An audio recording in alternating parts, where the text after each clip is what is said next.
masigabong na palakpakan dyan, mga kapatid. Amen. Praise God. Hallelujah. Grabe yung presence ni Lord. Amen po ba? So yung mga nasa likod po, dito po tayo sa harap. Kasi hindi ko na po makikita kayo diyan. Dito na po maluwag sa harap. Ayan. So, sige po, lapit po kayo sa harap. Hindi po ako mangangain. Mabait po ako. Ayan. Praise God. Sige po. Punuin po natin dito sa harap po. Ayan. So, yung mga nakatayo sa likod, mga kapatid, punta na kayo dito sa harap. Ayan. Okay. Ayan. So, salamat sa pagsunod. Amen. So, isa na naman na pakagandang umaga. Amen po ba, mga kapatid? Maganda po bang umaga natin? Siyempre, magandang umaga natin dahil nandito tayo. Muli tayo ginising ni Lord. At sa umagang ito, ayan, so, dahil ang team po natin this week ay tungkol sa tongue, di ba? Sa ating mga dila. Sino po ba dito may mga dila?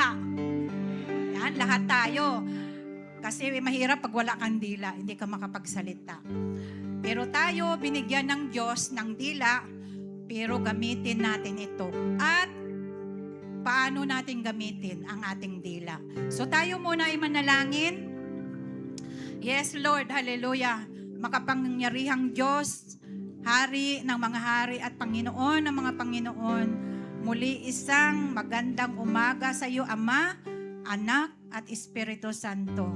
Lord, humingi po kami, Panginoon, una ngayon pa lang, God, bago kami magsimula sa bibigay na mensahe mo, humingi kami, Lord, ng kalinisan, kapatawaran, God, sa aming mga kasalanan, lalo na sa akin, Lord, pangunahan mo ako na yung lingkod. Let your presence, Lord, ang mangyari sa umagang ito. Anoint mo ang mga salita mo, Lord. Lord, ang presensya mo dumaloy sa bawat isa sa amin, O God.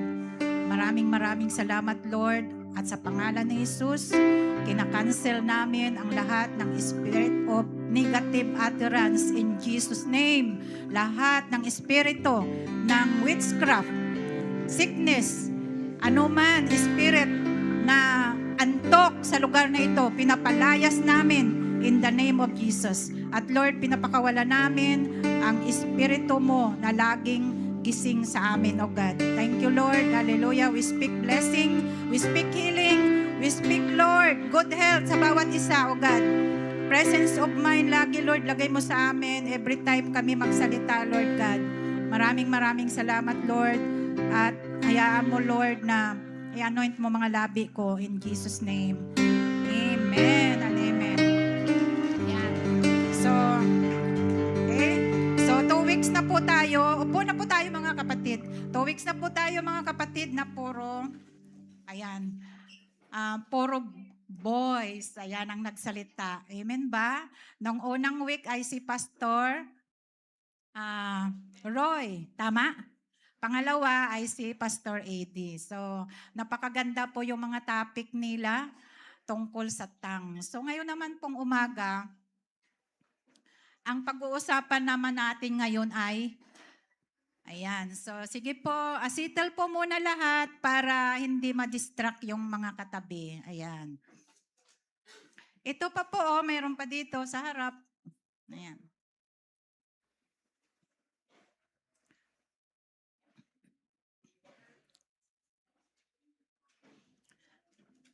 Ayan, sige po. Wala na po sanang tayo ha.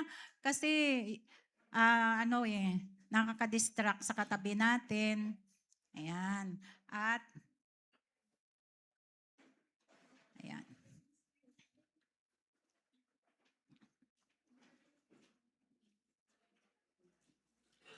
Ayan po. Sige na, mag-start na po tayo, mga kapatid. So, ang topic natin ngayong umaga ay the use of the tongue.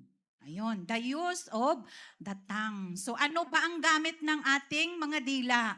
Ano ba ang gamit nito? Amen?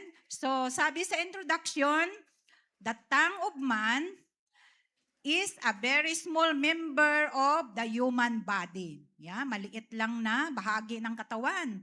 But what is in its power is great. Grabe ano?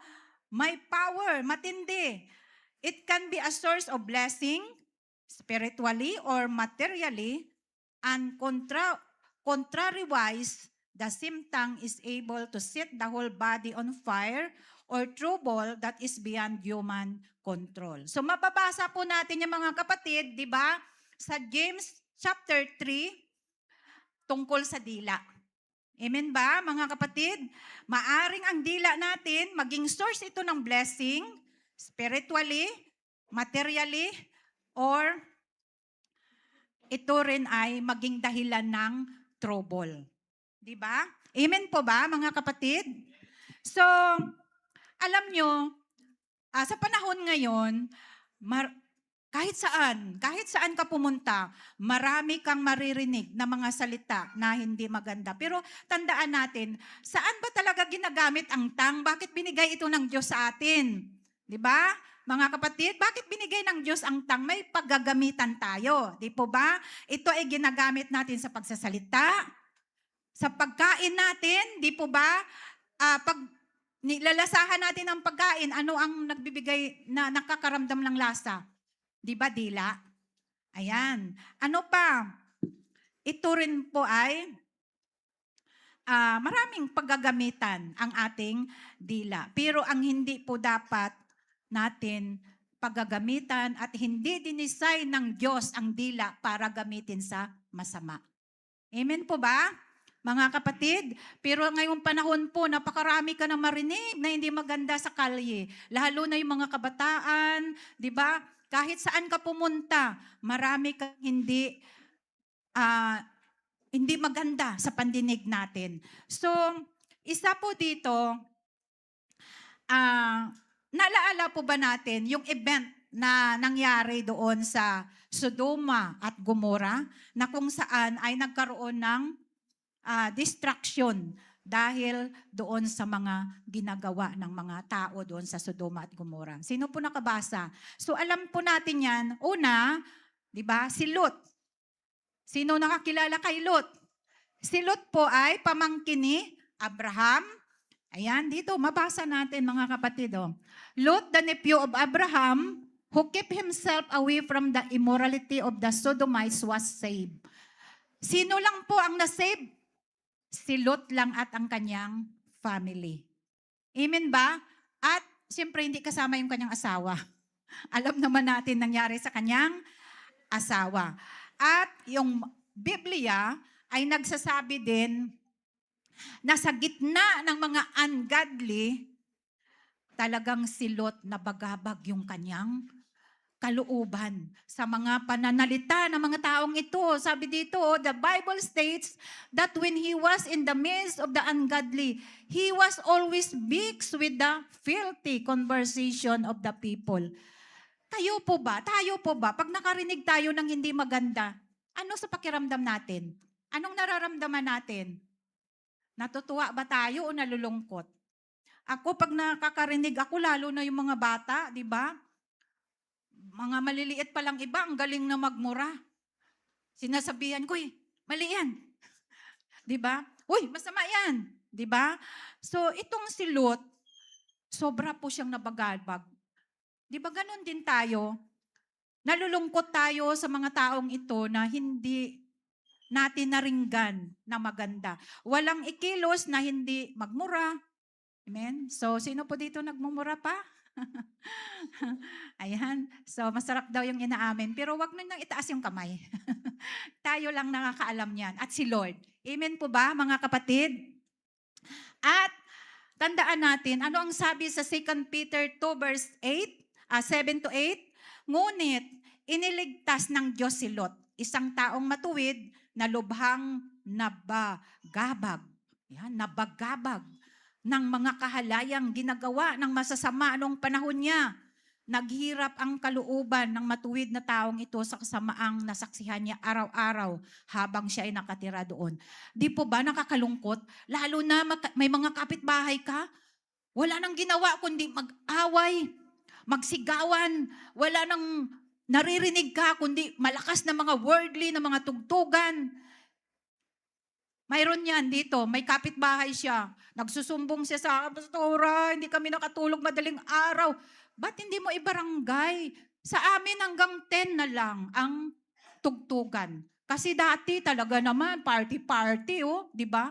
Pero, siyempre, isaalang-alang mo yung kapitbahay mo, di ba? Talagang nakaka-stress po yung ganon. Maririnig mo, sigawan. Pag nag-away yung mag-asawa, nagmumurahan. Amen? Kahapon nga sa cell group ko, tinanong ko yung bata.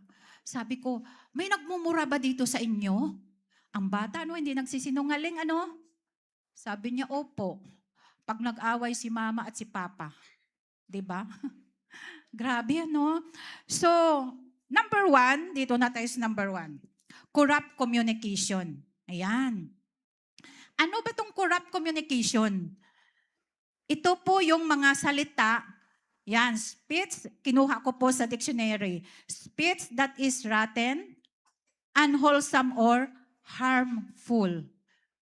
Ito po yung mga salita talaga na hindi po nakakabigay glory sa God at hindi nakaka-uplift ng ating spirit. Amen? Nakakatakot. Yan. By the utterance of a person, one can judge the sort of character he is. Totoo po yan, mga kapatid.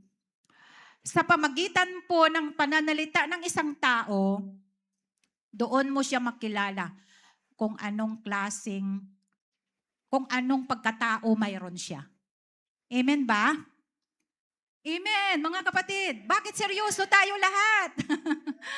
Napakaseryoso natin. Amen? So, kung ano ang sinasabi mo kasi, di ba, yun ang laman ng puso mo. Lumalabas sa bibig mo. Kaya by the utterance of a person, one can judge the sort of character he is. Dito mo siya makilala kung anong ori na siya o anong klaseng siya ng tao. Amen. It is good to learn how to talk. Ayan. When to talk, where and what to talk. Ayan. Ito po ang maganda natin pag-aralan, mga kapatid. Paano tayo magsalita? Kailan tayo dapat magsalita? Saan at ano ang dapat mong sasabihin? Amen, mga kapatid? Kasi may mga tao kahit na hindi naman kailangan nagsasalita, 'di ba? Mali-mali naman, 'di ba? At ilagay mo sa lugar. Ibig sabihin, where? Lagay mo sa lugar. Kung saan mo dapat at kung saan ka dapat magsasabi o magsalita. At kung ano ang dapat na pag-usapan. May iba kasi out of topic na 'di ba? Wala na sa topic. Naggugulo tuloy. Hindi tuloy ma-solve yung problem pag ganun kasi nawawala na sa topic. Kaya kailangan pag-aralan how to talk, when to talk, where and what to talk. Amen ba, mga kapatid? So alam ko tayo mga Kristiyano ay marami na rin nag-mentor sa atin. Natututo na rin tayo. Amen ba? Kasi ako, inaamin ko sa sarili ko, hindi rin ako noon marunong magsalita eh. Salita lang din ako ng salita, pero wala rin pala sa tamang lugar. Pero natutuwa ako dahil may mga nagme-mentor at natututo tayo. Magpaturo tayo. Amen ba, mga kapatid? Magpaturo lang tayo. Tanggapin lang natin kung mali tayo. Amen? Tanggapin natin kasi hindi ka tuturuan kung marunong ka. Kaya ka tinuturuan. Yun lang tanggapin natin sa ating sarili na maging humble tayo pag tinuturuan tayo. Next, letter C, Christians are warned against inconvenient gisting, foolish talks, and unwholesome words. Ano pong ibig sabihin ng gisting? Ayan, hinanap ko na naman sa dictionary. Ibig sabihin, ito po yung mga pagbibiro, mocking, joking, and frank. Kaya masama po yung mga frank-frank na yan. Mga kapatid, hindi pala maganda yun na di ba marami ngayon pinafrank, hindi po maganda. Minsan, hindi po maiwasan, nakapanood po ako ng YouTube. Lahat naman tayo dito nanonood ng YouTube. Amen? Pero may mga nagpa-prank, hindi ko na po pinapanood yung ganon. Ayaw ko ng ganon. Panluloko yun eh. Men, nawawalan ako ng gana pag ganon. Alam mo, yung mga joking na walang kabuluhan, kaya iwas na po tayo sa mga joke. Diba? Tapos, bibiruin mo at babawiin mo. Sabihin mo, ay, joke lang ha. Diba?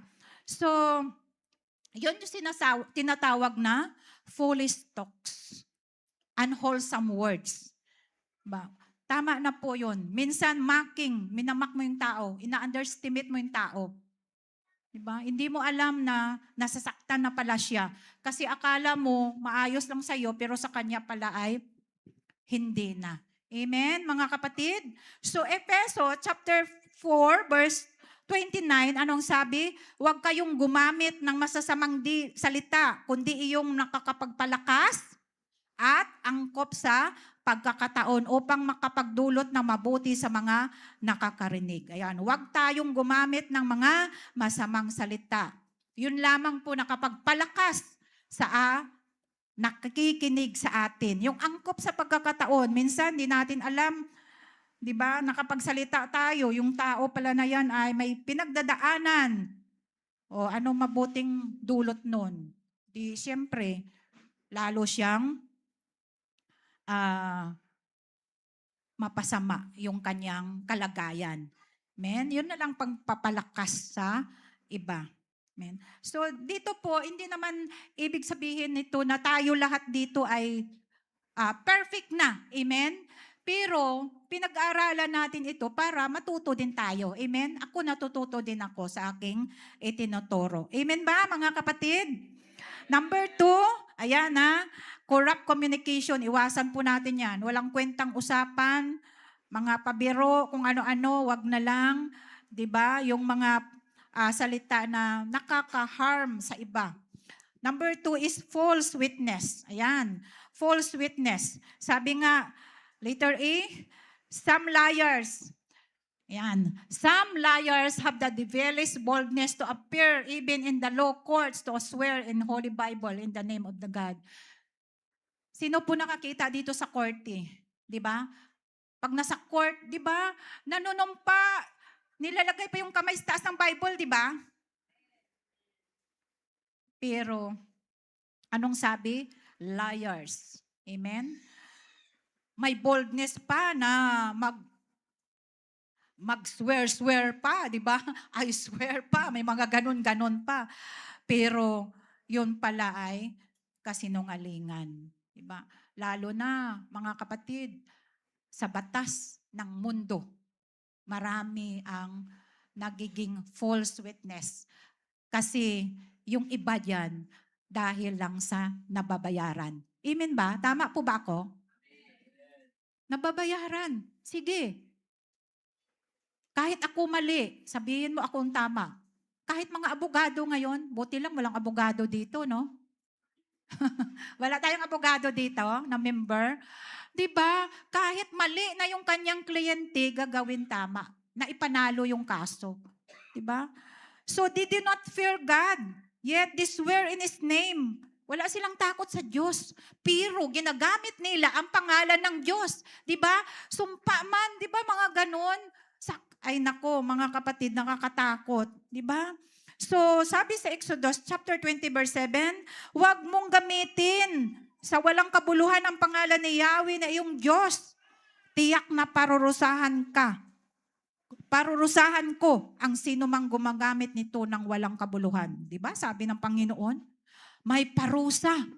May nakalaan na parusa ang Diyos sa sino man gumagamit ng kanyang pangalan sa mali paraan. Amen ba? Grabe, no? 'Di ba? Kaya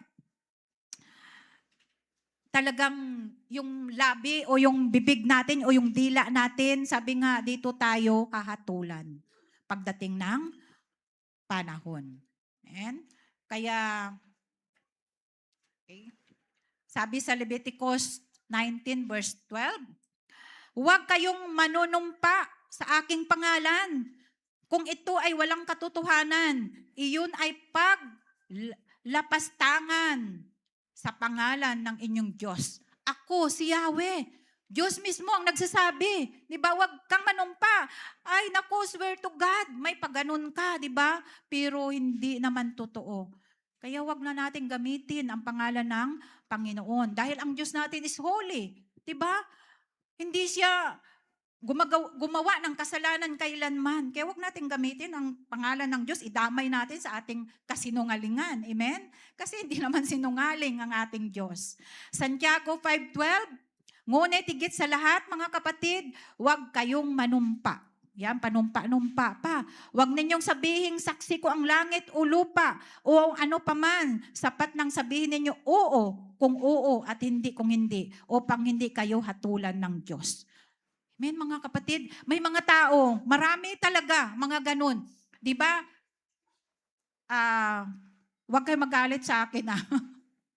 May mga tao nanghihiram. Mga ngako, ibabalik ko sa'yo sa ganitong pizza.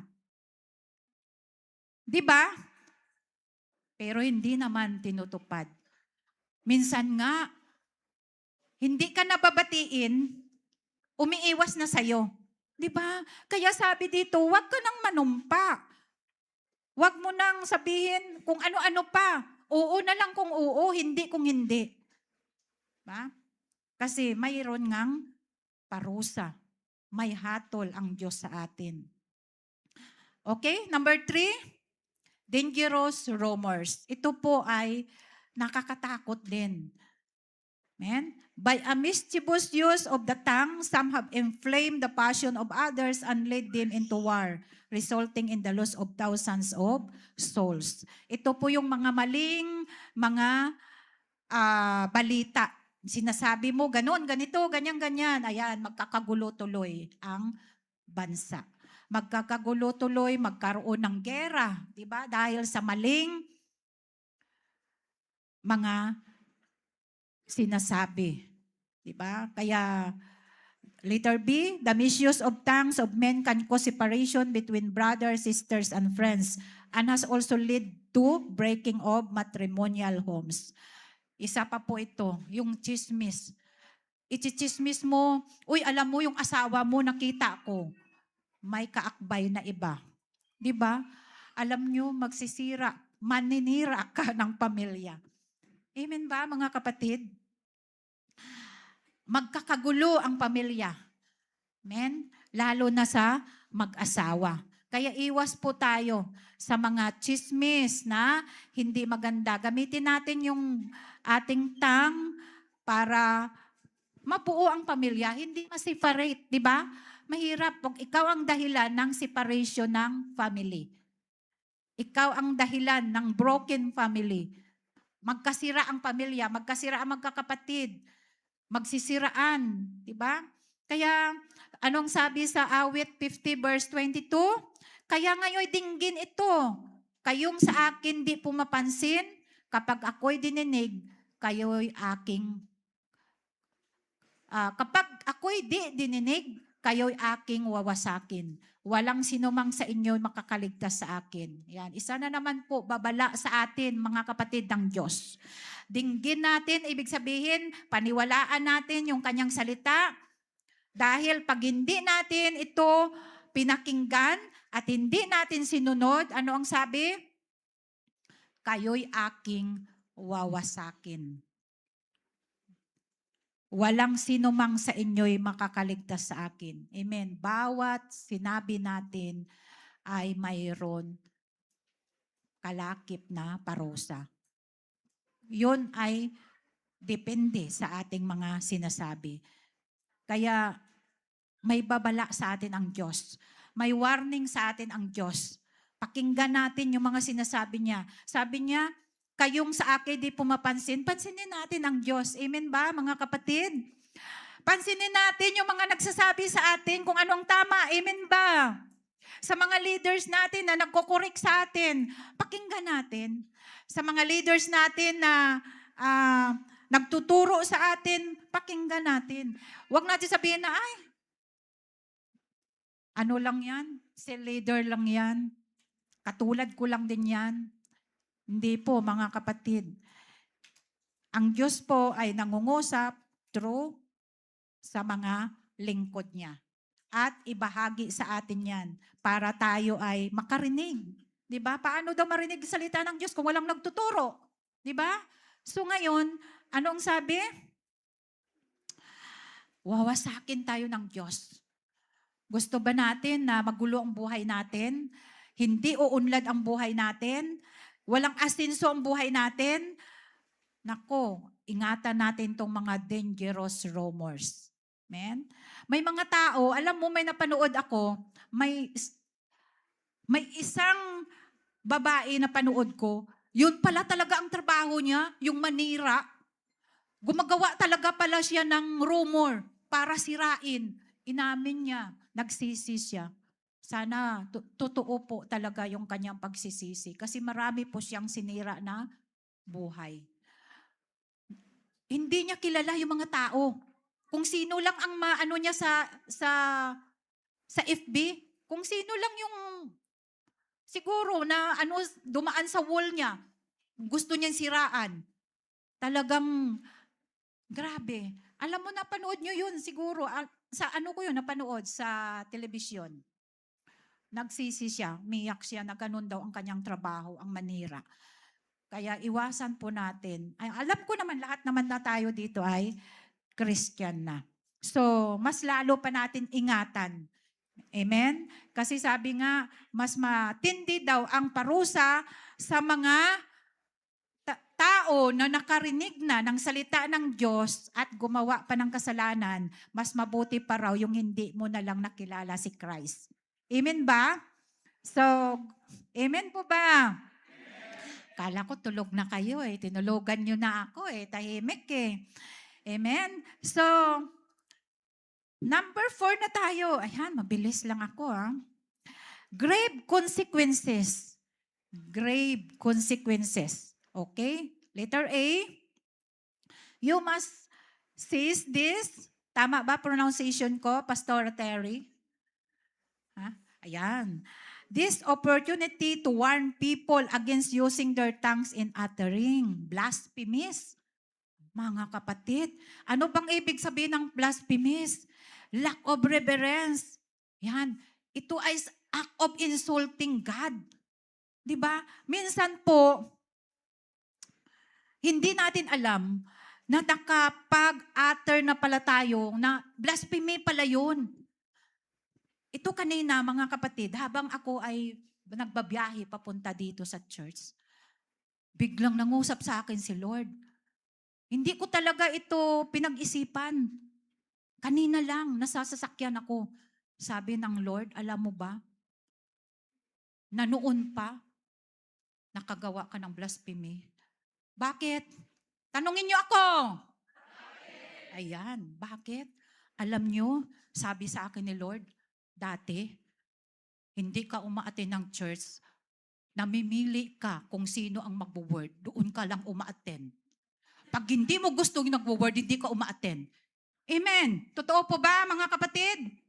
Sino dito? Aminin natin sa sarili natin. Ako, inamin ko. Ganun ako dati. Pero pag mga reverend, ay si reverend, ang daming umattend, punong-puno, overflowing. Pero pag, ay si ano mag-attend, ay si sister ang mag-word. Ay, sa sunod na ako a-attend. Blasphemy pala yun. Kasi bakit? Word of God ang tinatanggihan mo. Amen ba? Sabi ko, Lord, patawad. Word of God palang tinatanggihan ko, hindi tao. Ay, grabe si Lord, ano? Isipin mo, lagi ako humingi kay Lord ng tawad noon, nagkasakit ako, namaga yung aking lalamunan, nagkatunsil ako, nangingi ako kay Lord, Lord, ano pa ba ang kasalanan na gawa ako ng mga nasabi ko? Bakit namamaga yung tunsil ko, yung lalamunan ko? Ngayon lang, pinalala ni Lord sa akin, hindi niya ako pinapalalahanan noon. Lahat, iningi ko na, Lord, palala mo sa akin, mga noon pa na kasalanan. Mga kapatid, isa pala itong kasalanan. Blasphemy. Kasi tinanggihan ko ang word of God. Hindi ko tinanggihan ang tao. Amen po ba? Ay, ang hina. Parang ayaw nila mag-agree. Amen po. Alam niyo mga kapatid, kahit sino, once na ginamit ng Lord, magdala ng mensahe, hindi porke ako ito, kaya ako nagsasalita. May revelation si Lord sa akin eh. Amen? Nagbigay sa akin si Lord ng revelation. Sabi ko, grabe Lord. Imagine. Diba? Hindi ako sinungaling. Hindi ako nagsinungaling. Pero, namili ako ng magwo-word. Doon lang ako a-attend pag gusto ko yung tao na magwo-word. Amen, mga kapatid. Ginawa ko yun, pero blasphemy pala yun, mga kapatid. Sabi ng Lord, blasphemy yun. Tinanggihan mo ang word of God. Amen. Okay, letter B na tayo. Seryoso mga kapatid. Amen. For irreverent talks about God and sacred things will but incur, give its consequences when they cannot stand or bear. Ayan mga kapatid. Yung mga bagay, irreverent talks about God. Mga bagay na hindi maganda against sa Diyos. Minsan, sinisisi natin ang Diyos. Minsan, Lord, kailan pa ako aunlad? Ang tagal naman. Alam mo, parang ano mo si Lord, question mo pa rin. Kasi bakit pangunahan mo ang kalooban ni Lord? Amen ba mga kapatid? Bakit pinapangunahan niya mo kung kailan kanya payamanin? Maghintay ka. May solusyon dyan. Unahin mo muna ang sarili mo. Pakalunod ka sa paglingkod kay Lord. Lulunurin ka rin niya ng pagpapala. Amen? Kasi bakit? Naranasan ko. Alam mo, mga kapatid, sobrang kahirapan namin noon. Kahit ilang bisis ko ulitin, sobrang kahirapan. Lord, sobrang hirap talaga. Paano na kami? Alam nyo, nung naglingkod kami kay Lord, lagi kong sinasabi, thank you Lord na lang sa overflowing na blessing. Amen ba, mga kapatid? Amen. Praise God. Maglingkod po tayo. Mararanasan niyo masaganang pagpapala. Amen? Plakpakan nga po natin si Lord. Hallelujah. Ayan. Hindi lang, alam mo mga kapatid, hindi lang yung pagpapala pera.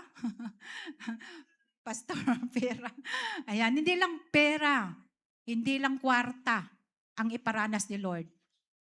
Bibigyan ka pa niya ng long life na maglingkod. Amen? Imagine mo nagkasakit ako 2015. Diba, kinukwento ko sa wala dito na hindi alam. Diba, na sabi ng doktor doon sa heart center, angiogram ako, angioplasty. 1 million yun eh. Diba? Pero hindi ko tinanggap yun. Sabi ko, hindi. Alam mo, maglingkod ka kay Lord. Papagalingin ka niya. Amen? 2015. Anong year na ngayon? Ito, buhay pa rin ako. Amen? Praise God. Sabi ni pastor nung nakaraan niya word, hindi ko makalimutan, sabi ng doktor, mahirapan na siya magsalita. Diba? Dahil nagkaroon siya ng COVID. Diba? Halos lahat naman noon, diba? Takot sa COVID. Pero, nung ako din ay nagkasakit, hindi rin ako halos makapagsalita. Hirap na hirap ako magsalita, mga kapatid. Ultimo nga yung shoulder bag ko na maliit, hindi ko pa kayang bitbitin yun. Ganun po katindi yung hirap na naranasan ko. Pero, mga kapatid, ngayon, tingnan nyo. Kahit 1 oras, kaya ko magsalita. Amen ba? There is healing in the name of Jesus. Amen. Kanina, yung kinanta natin, grabe. Grabe talaga yung presence ni God. Amen. Kaya, ano pang gawin natin mga kapatid? Imbes na sisihin natin ang Diyos, imbes na magtanong tayo sa Diyos, declare ka na lang. Amen. Pagising mo sa umaga, mga kapatid, gumising kayo maaga, mating kayo morning prayer. Maraming declaration, tanggapin nyo. Amen ba? Maaga pa lang, nagde-declare na si Doc Josie ng mga Bible verse. Men, mga kapatid natin, mga senior citizen, tanggapin nyo yan. Alam nyo, imbis na kung ano-anong isipin nyo, ano naman kainin namin ngayong araw na ito? Kay Lord tayo magtiwala. Amen? So, tandaan natin, sabi nga, grave consequences which they cannot stand or bear. Mga kapatid, hindi natin talaga kaya pag ang parusa na ibibigay ng Diyos sa mga hindi gumagalang sa Diyos, hindi naniwala sa Diyos, hindi naglilingkod sa Diyos. Alam nyo, hindi naman ang pagtawag sa atin na lahat tayo mag-full time eh. Amen? Yung mag-share ka lang ng Word of God. Amen ba? Kahit kasabayan mo sa jeep. Alam mo dyan sa Langkaan, pag naghintay ako, minsan may nakatabi ako dyan babae. Bata pa, estudyante, tingnan ko talaga, hindi talaga ako tumitigil. May ID, estudyante. Aba, nagsisip-sip ng ng beep. Beep ba yon? Kung ano man yan, beep-beep man yan, no? Masama pa rin yan. Beep-beep ka ng beep-beep dyan. Di ba? Sabi ko, tinanong ko talaga siya. Tapos sabi ko, estudyante ka? Opo. Sabi ko, bakit ka naggaganyan? Masama po yan sa katawan. Huwag mo masamain ha. Sabi ko, mahal ka ng Diyos. Sabi ko, alam mo, dumating na lang yung service, siran ko pa, patanggapin ko eh. Pero sabi ko, alam mo, mahal ka ng Diyos. Huwag mong sirain buhay mo, bata ka pa. Amen, mga kapatid? Huwag mong kahiya. Magalit ka man, sabi, sige, magalit siya sa akin, pero sinundan ko, huwag ka magalit sa akin ha. Kasi masama yan sa katawan. Saka hindi ko kasi kaya lang hapin yung usok niyan eh. Sabi kong ganun. Kasi, di ba? Hindi siya nakadulot na magandang usok. Nakakasira siya ng environment. Kakasira siya ng buhay ng tao. Di ba? So anong gawin natin? Ang manira o bumuhay? O, siyempre, Kristiyano tayo, bubuhayin natin yung tao. Huwag natin silang ipahamak sa impyerno. Amen po ba? Ayan, praise God.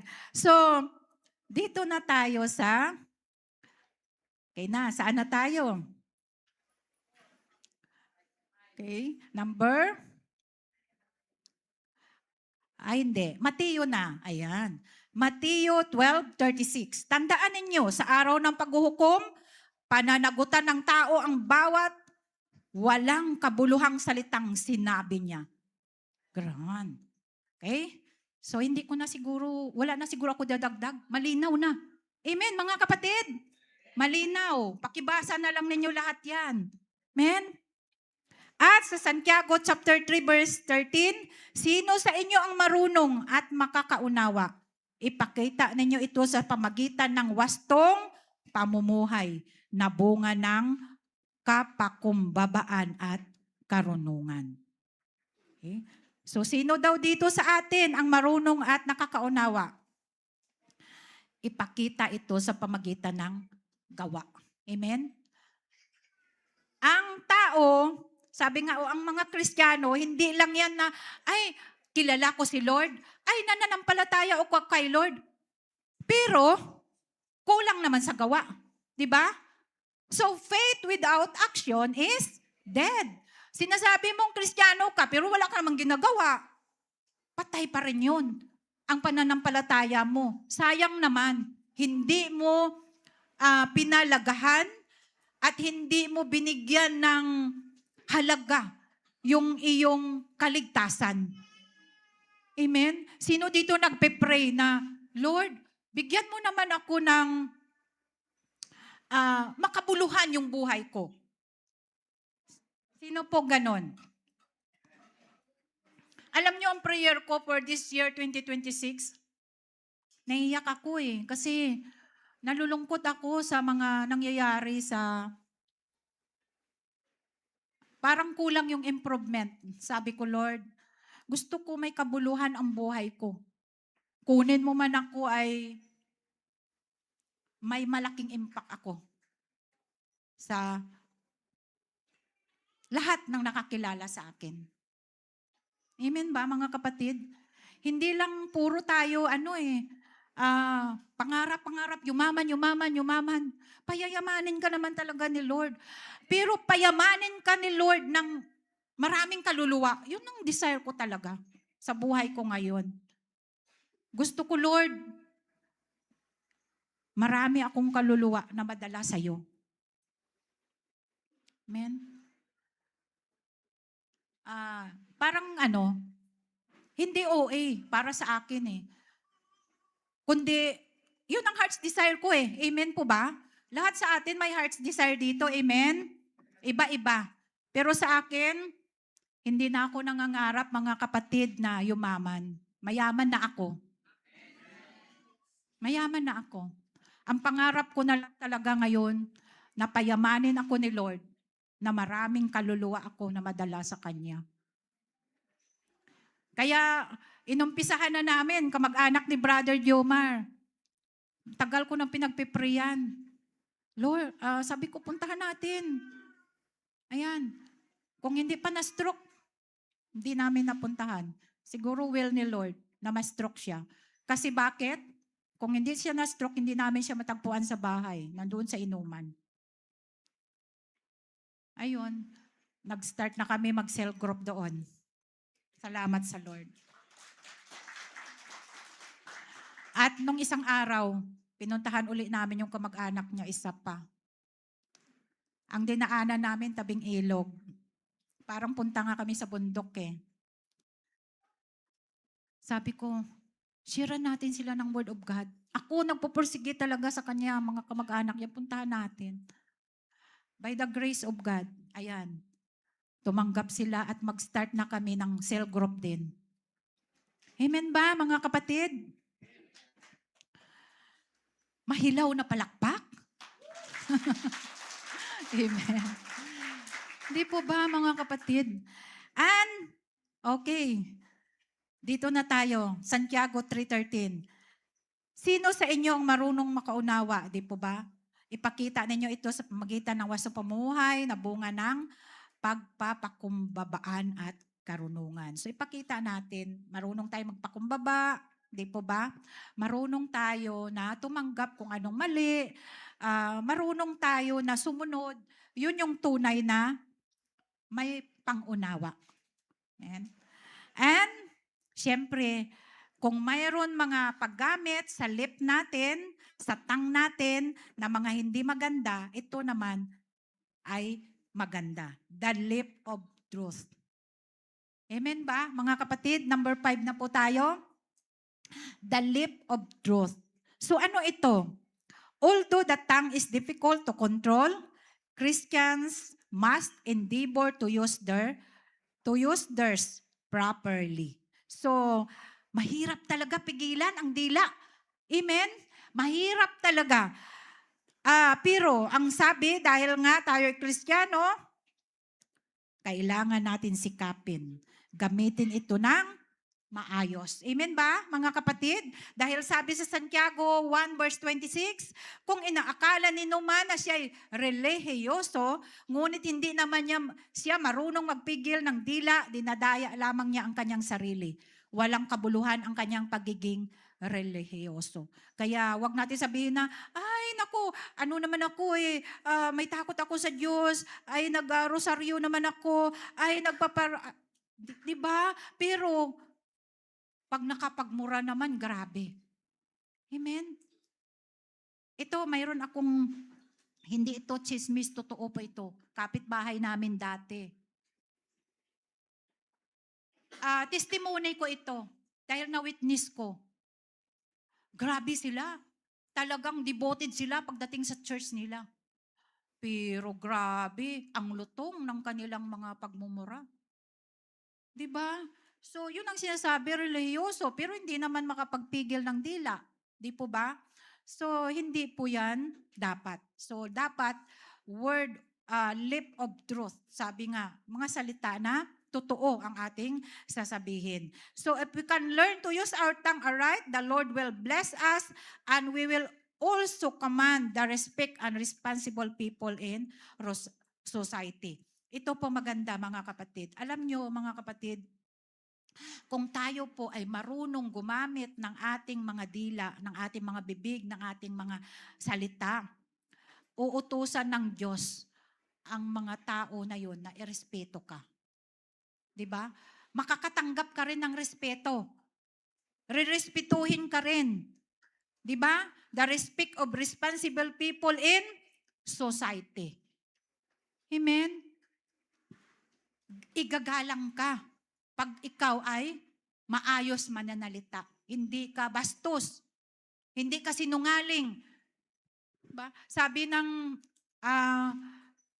maririnig naman nila, makikita nila na, ay, itong taong na ito mapagkatiwalaan. Ay, itong tao nito responsible. Ay, itong tao na ito ay kagalang-galang. Di ba? Pag ano ang sinabi niya, ginagawa niya. Kaya wag tayong mangako na hindi naman natin tutuparin. Kasi irresponsible tayo pag ganun eh. Di ba? Ang tawag sa atin, irresponsible yan. Hindi niya kayang panindigan yung kanyang mga sinasabi. Diba? Kung anong pinagsasabi natin, gawin natin. Amen. Amen ba mga kapatid? Maging responsible na tao tayo. Kasi Kristiyano tayo eh. At igagalang ka. Igagalang ka rin ng mga tao na yan. Dahil nakita nila sa iyo na karapat-dapat ka. Amen? So ito nga mga kapatid, i-share ko lang sa inyo. Alam ko kung na-share ko na ito noon. So, isa po ako sa naimbitahan. Ayan. Na magsalita o kaya mag-pray doon sa gaganapin na 60th Foundation Day ng aming school, nung high school ako. Imagine mo yan, ay yung mga taong nandoon, mayor, principal, superintendent, ng buong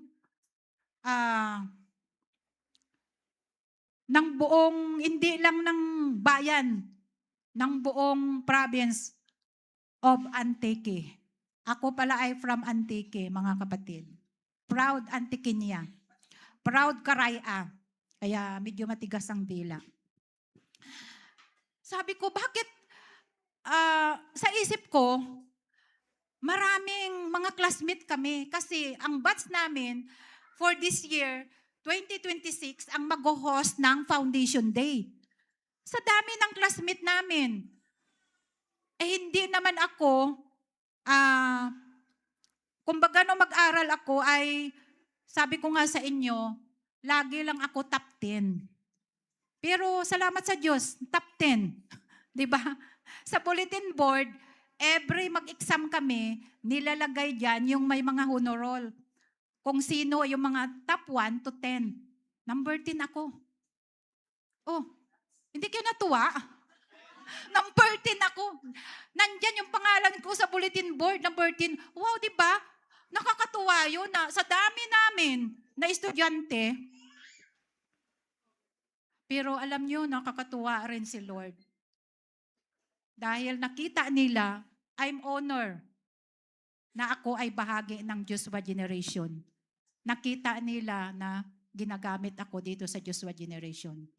Kaya isa po ako sa magbubukas ng aming Foundation Day this coming February. Amen?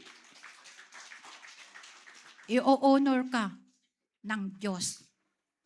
Amen? Si Lord ang nag-o-honor sa atin. Amen po ba? And, okay?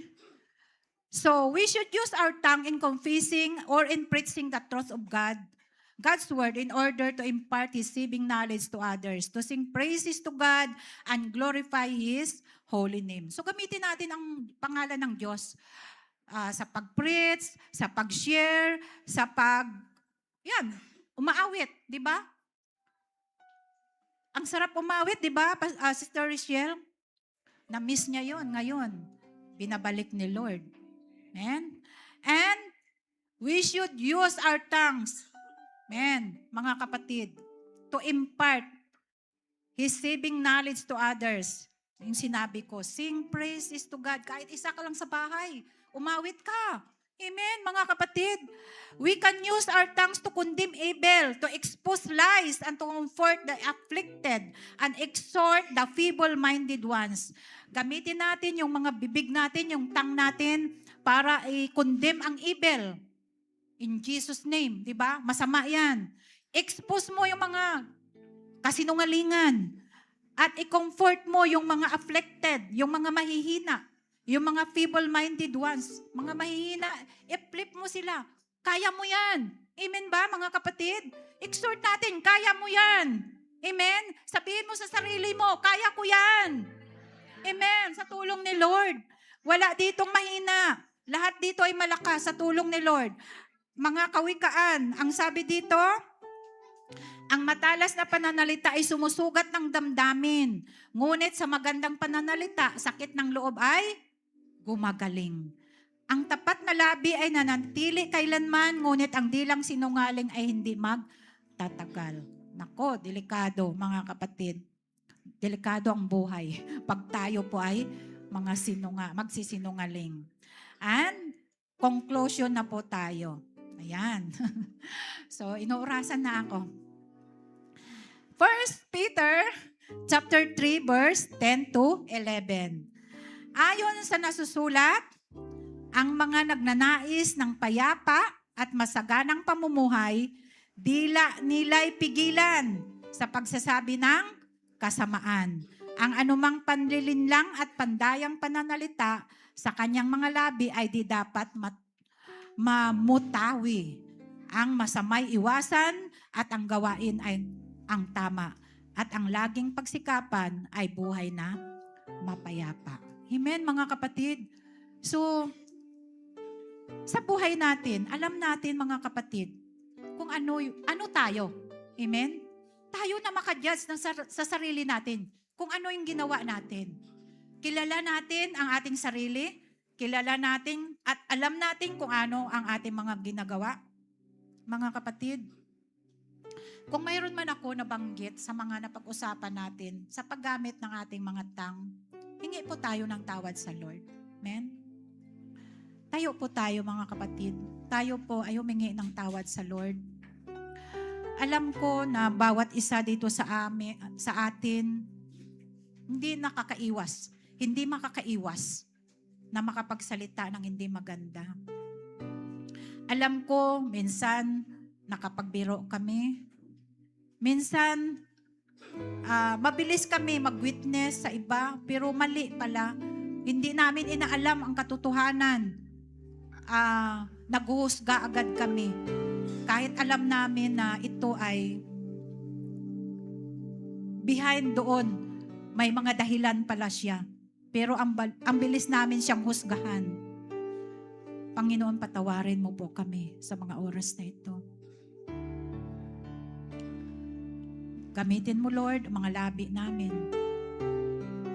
na ikaw lang ang mag-glorify, O God. At ang mga tao na makakarinig sa amin, Lord, ay mabuhayan sila ng loob. Lumakas ang kanilang loob. Gumaling sila. Ano man ang kanilang nararamdaman o ano man karamdaman na mayroon sila. Maging bahagi kami, Lord, ng kagalingan sa buhay nila. Tulungan mo kami, Panginoon. Hindi namin kaya, Lord, na pigilan itong mga bibig namin. Itong mga dila namin, hindi namin ito kayang pigilan, Lord. Dahil talagang powerful ito, Lord. Pero mas powerful ka, Panginoon. Ginawa mo lang ito, Lord. Hindi ito, Panginoon, kontrolado ng tao. Pero ikaw ang makapag-control nito, Panginoon. Lord, ang bawat isa dito sa amin, Panginoon, hindi ko sila kilala. Hindi ko alam mga pangalan ng bawat isa na narito. Kilala mo ang bawat isa. Mga kapatid, hipuin natin ating mga labi. Hawakan natin ito. Panginoon, sabihin natin sa Lord kung ano yung mga dapat natin ihingi ng tawad. Lord, ang mga kapatid ko na narito ngayon, hawak-hawak ang mga big, ang mga labi. Kasama diyan, Lord, yung aming dila. Sa loob man ito, Panginoon. Pero ito, Lord, ang nagbibigay sa amin ng magandang pananalita, Lord God, na malinaw, maintindihan ng iba. Pero higit nyo, Lord, naintindihan kung ano, Lord God, ang mga nagawa namin, nasabi namin na mali, O God, na lumalabas sa aming mga labi. Tulungan mo ang bawat isa, Lord, sa amin. Kontrolin mo, Lord, ang aming labi. Na ito, Panginoon, ay magamit namin, makashare ng word mo, magamit namin na makapagpuri sa iyo, magamit namin na gumaling ang mga may sakit, O God. Maka-encourage kami, Lord, sa mga nanghihina. Maka-encourage kami, Lord, sa mga, Lord God, nang nawawala ng pag-asa. Lord, maraming salamat, O God. Ano pa, Lord, yung mga bagay na nagawa namin sa iyo na hindi kalugod-lugod. Linisin mo, Lord, ang bibig namin, ang labi namin, ang dila namin, O God. At mula ngayon, Panginoon, gamitin na namin ito sa tama, O God.